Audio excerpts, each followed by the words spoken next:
What's up, yo? It's Jay Richards, and today we got types of people at work.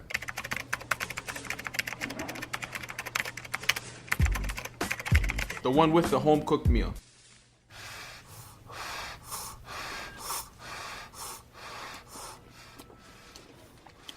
The one that had too much coffee. Hi, neighbor called Supreme. I like Supreme. You like Supreme? I'm gonna say what I really like. Coffee, coffee, coffee, coffee, coffee, coffee. The disguised sleeper. The computer gamer. Oh! That's what I'm talking about. The quitter. I quit. You were fired 2 days ago. The real-life gamer. The catfish. Oh yeah, I'm at work, girl, you know what I'm saying, trying to make these dollars. I can't wait to get home and message you some more. Where you at? Closer than you think, lover boy. The one fresh out of jail. Hey yo, who wanna gamble, B? Who wanna gamble, man? Come on, man, I got racks, B, and I roll a nice 11, B. The sleeper. The one who got fired. The nervous newbie. The Kanye West.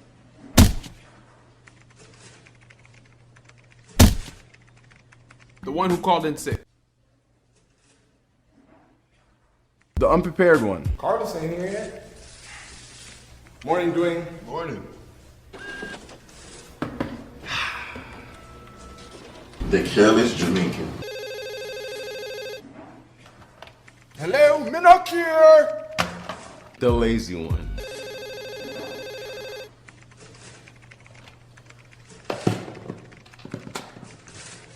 The one who's never at his desk. So what I was telling you last night, B, I was walking down 75th Ave. Two dudes looking mad bummy, looking red mean on me, real screech, you know what I mean, B? So I walked up to him, I said, The Matrix. In front of you, there will be 2 jelly beans. If you eat the left one, nothing will happen. If you eat the right one, nothing will happen. Do nothing, and nothing will happen. I don't know what to do. The telemarketer. Hey, sir. Your mom has chicken pox. The clean freak. Inception.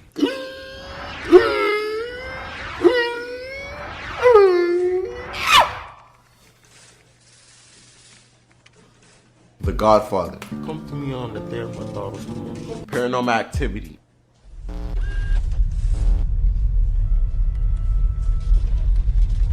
yo, you good? The hard worker.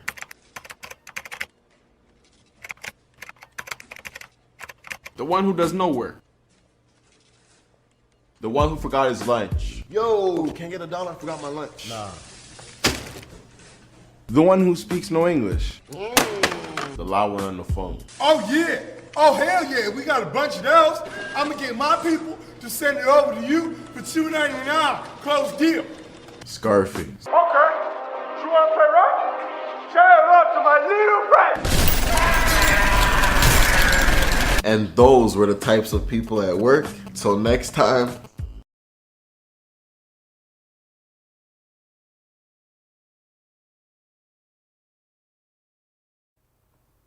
Unfortunately, they don't. In fact, difficult people comprise about 10% of the population, yet they're responsible for more than 50% of the relational challenges that you and I face in our life, at our homes, and in our work. Welcome to Dealing with Difficult People. Have you ever been around people who, when faced with a challenging situation or a difficult circumstance, they seem to have the ability to diffuse the situation and just bring out the best in people? It's as though they know just what to say as well as how to say it and when to say nothing at all. Then there are those people who seem to just be looking for a fight. It's as though they have the ability to rub people the wrong way and say the wrong things, and they manage to bring out the worst in people. When it comes to dealing with difficult people and personalities, there are many variables to consider, including the people, the situation, and even the perceived authority of those involved. The reality is that unless you and I are prepared in advance for these challenges, we will always react the way we have reacted to these circumstances and achieve the results we've always achieved. As you know, this can bring to mind an age-old question. What's the definition of insanity? Yeah, doing the same thing over and over and expecting different results. Do you sometimes feel as though some of the people you work with, live with, or interact with are just driving you crazy? Now, before you're quick to answer that, perhaps you've heard that no one can make you feel a certain way unless you give them permission. Now, on the surface, this is true. At the same time, a steady diet of negative and difficult people can use up a lot of your time and energy. So as we explore difficult people and personalities, I want you to think about how you currently react to those people and those challenging situations. And then think about how you'd like to feel, think, and respond in future situations. You see, responding is different than reacting. When you respond, you've prepared in advance the outcome in your mind. You may have heard Stephen Covey call this beginning with the end in mind. What is your end in mind? What outcomes would you like to see? Would you like to get a grip on your own anger and other strong emotions, maybe tears? Or perhaps you'd like to be more assertive. Maybe you'd like to diffuse a volatile situation before it occurs, or have the confidence to speak up, as well as the wisdom to know when to quiet down. For our time together, we'll explore these very questions, and more importantly, I will provide you with solutions that work. Now, you may have read books or tried other programs dealing with difficult people, perhaps in the past. I have, and the biggest problem with them is they usually tell you how to respond from a type B or more passive response. Now, there's nothing wrong with being passive if the techniques you're applying actually work with the person you're applying them to. The problem comes in when you implement a technique and it either doesn't work or it diffuses the other person, they walk away feeling good, and you're stuck with all their leftover anger and other strong emotions. Now, what are you supposed to do with all of that? My commitment to you is to give you some time-tested, proven techniques that I know from experience will work for you. So let's set some learning objectives. At the conclusion of these modules, you will have learned how to effectively pinpoint challenging people and triggering situations, recognize how culture and personality influence your reactions to difficult people, map out and implement healthy conflict resolution strategies, discover what to do and say to de-escalate volatile situations, and become more assertive when dealing with difficult people. Here's a quick overview of each module, beginning with pinpointing your triggers with challenging people and situations.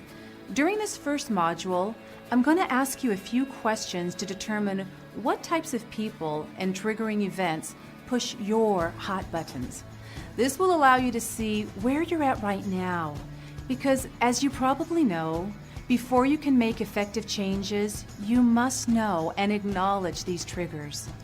As you follow along in this program, jot down some notes, including your triggers, along with the triggers of those people and circumstances that seem most volatile in your life.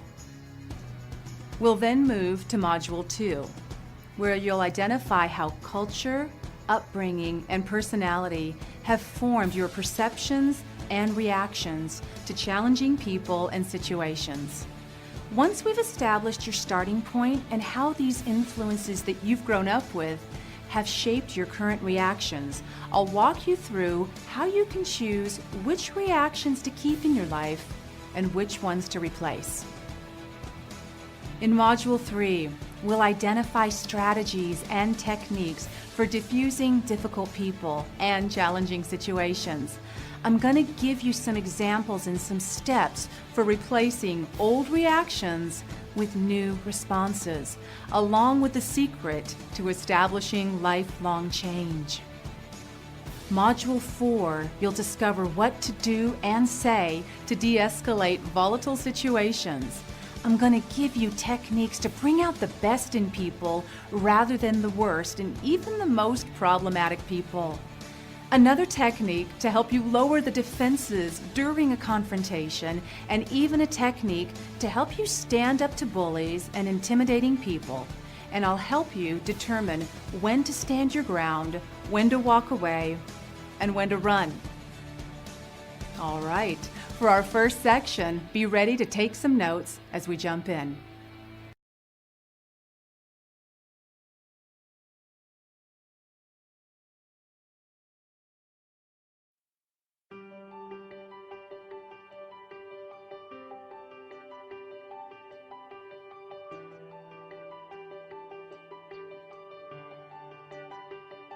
To excel in business, you have to work effectively with people. Unfortunately, you're bound to run into those individuals that make this very difficult, if not downright impossible. Before you can deal with difficult people, you need to understand them. Here are a few behavior types you may have the misfortune of dealing with. The know-it-all. Seldom in doubt, the know-it-all has a low tolerance for correction and contradiction. The yes person. In an effort to please, they say yes without thinking things through. They react to the latest demands on their time and forget about prior commitments. The no person. This morale killer shows everyone how things will fail if the plan isn't orchestrated their way. Two of the most essential communication skills for dealing with difficult people are blending and redirecting. Blending is when you alter your behavior to reduce the difference between you and the difficult person in order to find common ground. Redirecting is when you use rapport to change the direction of the interaction. For example, if you're dealing with a person who wants appreciation, you'll need to use your blending efforts to show that you value their ideas. Great job on the last report. The team couldn't have finished on time without your hard work. Then redirect their efforts from getting attention to getting the job done right. If you do an even better job on this report, the team is really going to recognize your talents.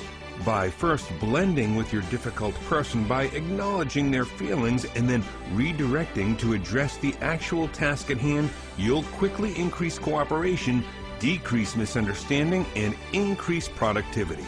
However, sometimes general blending and redirecting techniques aren't enough. You may need to tailor your behavior specifically to the difficult behavior type. For example, when dealing with a know-it-all, you need to value their plan. Repeat their ideas to show you get it before giving your own suggestions. Instead of stating your idea as fact, try to soften them with phrases like, maybe this could work. This allows them to feel like they've come up with part of the solution. If you ask them for guidance, they'll see you as less of a threat. Once you establish a connection, it'll be easier to get them to consider your input. Dealing with a yes person can be difficult because it's easy to let them handle the workload, but you need assurances that they will actually get the task done. The best strategy here is to ensure commitment. Before agreeing to give them the next task, ask them to promise to get the task done. Summarize the task and their commitment to it, have them write that commitment down, give them a solid deadline, and make sure that they understand the consequences if missed. The action plan for dealing with a no person involves moving their attitude from fault-finding to problem-solving. Never try to convince a no person that things are not that bad. This only makes them work harder to convince you that they are. Use the person as a resource. Have a new idea for a product? Run the idea by your no person. Then use their negative ramblings to weed out the possible problems and solve them before going ahead with the plan. Focusing on the task at hand can be tough in the presence of difficult people, especially if you meet their worst behavior with bad behavior of your own. By adhering to these techniques for dealing with people you can't stand, you can bring out the best in your team, increase your own productivity, and decrease your stress level. It's a win-win if there ever was one.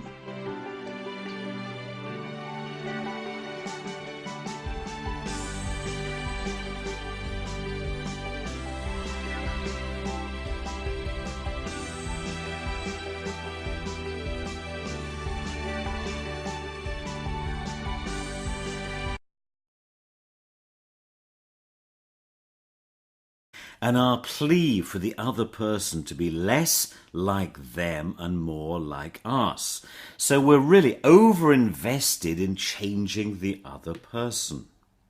Our advice is simply to detach. Stop pouring fuel on the flames. So you're breaking the cycle of victim and persecutor. You're cutting the provocation circuit. You're stopping the overreaction, the escalation, or the thoughts of revenge.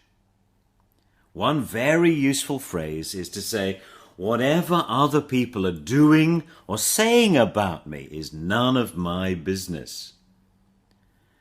There is some stuff going on in their heads. And by the way, it's not right, it's not wrong, it's just in their heads. So you're changing your point of view, changing your perspective.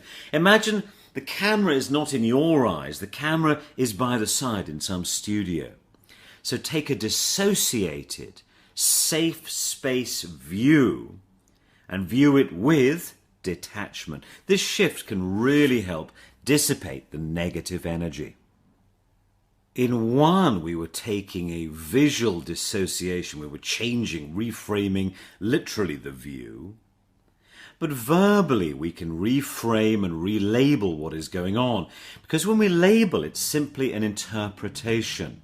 So we can go from processing and labeling something to getting it down to something more basic, actually. Imagine someone is giving you grief. The boss is shouting at you.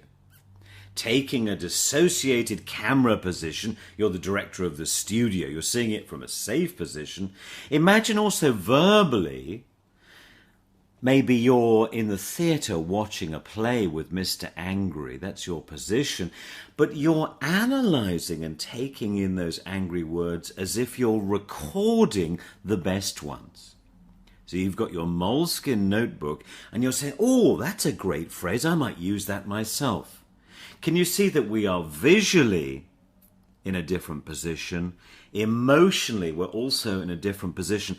Our relationship to those words has gone from involved, engaged, and threatened to very safe.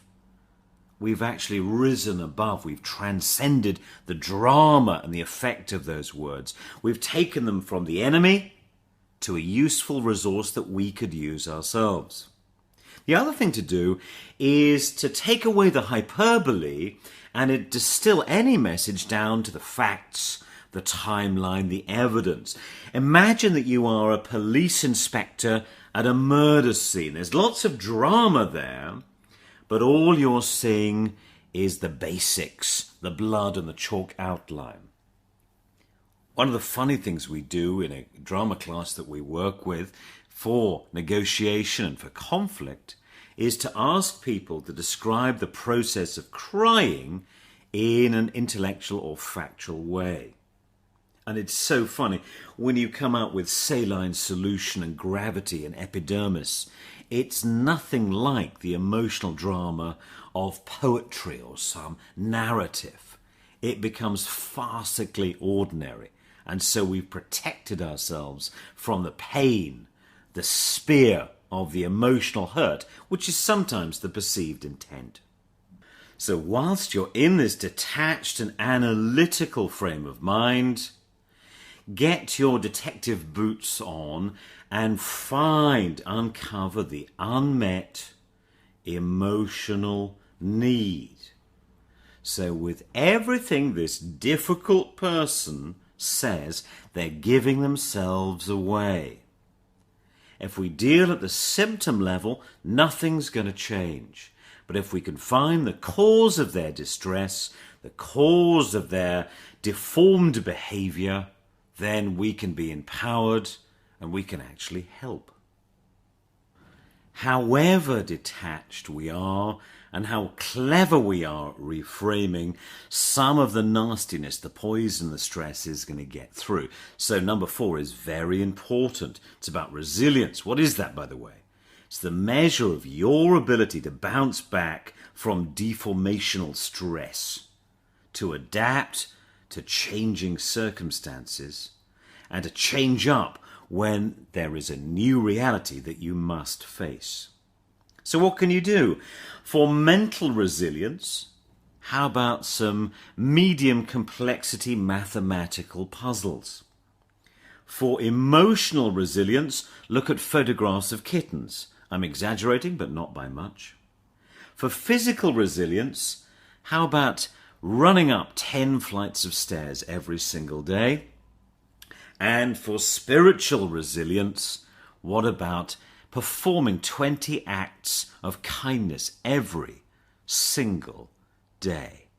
This is going to increase your flexibility and it's going to dissipate the poison for you.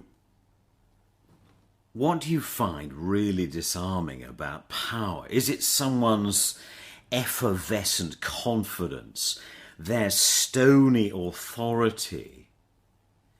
Is it the opposite of threat? Is it that inert blob, the nothingness, and you find yourself nervously wittering?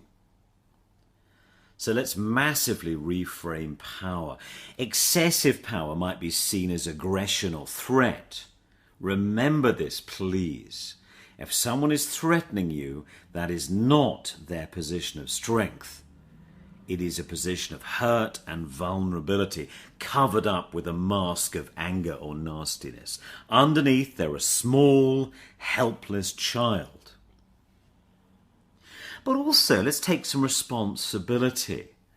So in conflict resolution, we normally make the positive assumption that any dispute or any discomfort is 50-50, that you can take some responsibility for the contribution that you are making to this pain. So what are you doing to the powerful person? Are you making excuses because can't, shouldn't, mustn't? How about you making a modest adaptation of your communication style? There can be a radical breakthrough. You're giving them more of what they want or expect.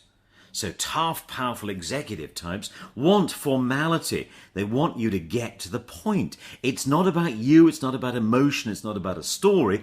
It's the facts, results, outcomes, causes.